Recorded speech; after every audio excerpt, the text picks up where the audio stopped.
Does anyone have a fundamental right to marry? But since certain judgments Forget the issue of same sex. Yes. Does anyone have a fundamental right to marry? Or is there no fundamental right to marry at all, according to you? Because your submission is that no one has a fundamental right to marry. Or is it, what is your answer to this? My submission is simply this, my lord, that so far as heterosexual... No, we are not on heterosexual. That's right. Keep it well. We see that's what actually triggered this idea. Yeah. Yes.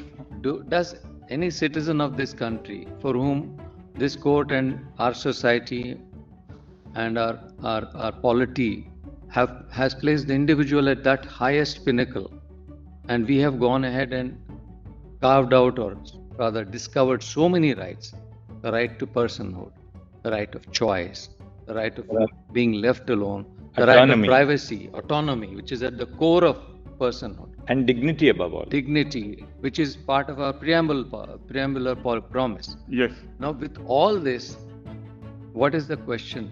The core question is: does a citizen or a person have a right to marry? Is it part of 21, or it is not part of 21? Granted that, but that in that sense there is no unqualified right. We have to start with the premise that there is no unqualified right. The right to free speech is not unqualified.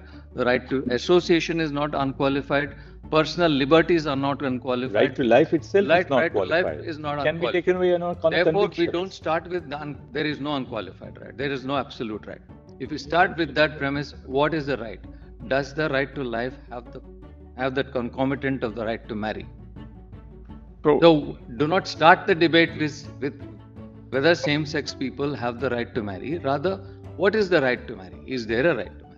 So my submission is that the heterosexual couples have a right to marry in accordance with their custom, personal law, and religion, and that has been continuing. That's the foundation of their right.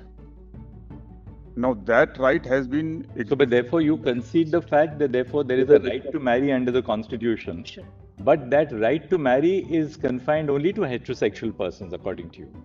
Or is it your argument that there is no right to marry at all as a fundamental right? I'm saying there is a right to marry which is founded on customs, personal law, and religion.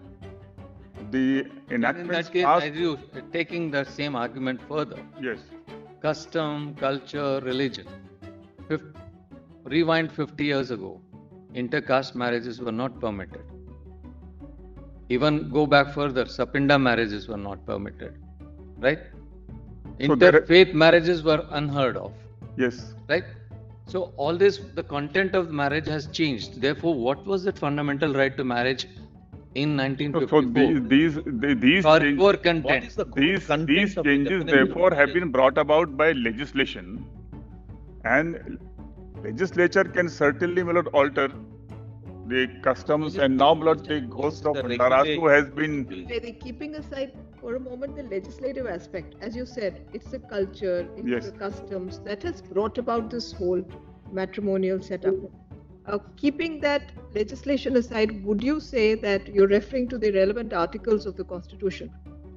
Is it that it is based and founded in the Constitution, the right to marry? Is the question. So the Constitution only gives a fundamental right to form relations, associations, which is there in 19(1)(c), which can be regulated. Persons. Now what we call our association as marriage has ultimately over the course of years resulted in a social institution. It's not an overnight something happening and two people coming together and call it marriage. So it's a long period of time where this institution of marriage has emerged, and as a result of society's evolution. So even prior to the Constitution, yes, there was this whole customs, ceremonies, absolutely, and all of it. Yes. Once the Constitution came in, is it your argument that the marriage was... So that right to marriage which was existing as a part of social institution will be accommodated in the right to associate in a particular manner and in a particular social institution.